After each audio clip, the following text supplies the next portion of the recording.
Ito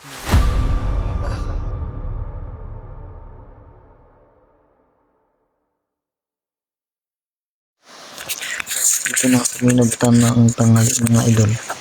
Kaya napagpasya ng grupo na magpahinga muna at mananghalian. Bago kami umakyat sa tuktok na tinatawag nilang Tirong Bato. Yun ay pagmumulan na naman na pababa namin tatahakin mula doon. At mula dito sa aming area ay pakyat ang aming lalakbayin. Ito nga mga idol, makalipas ang ilang minuto, ang pumapahinga at panangilan ay patuloy kami naglakbay, pakyat upang marating ang Tirong Bato na tinatawag.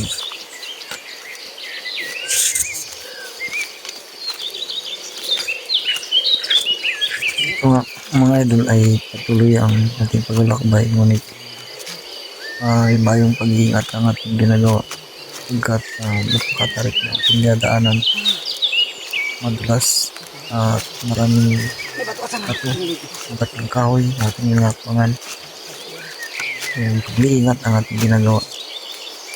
Kaya ang ating pag-video ay hindi maglo at hindi pantay o magalaw ang ating camera.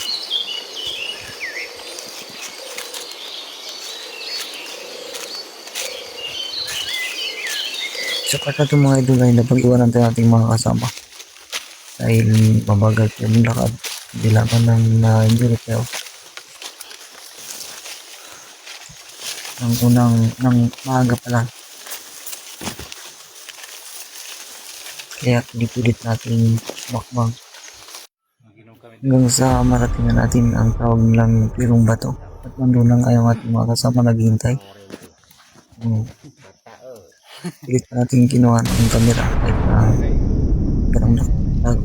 Masyado natin mga kasama at nakapagpahinga na. Pero ikarating pa lang.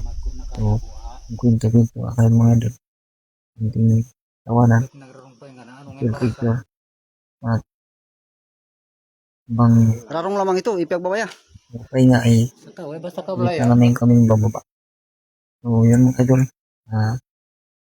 Sana abangan nyo ang aming paglalakbay sa part 4.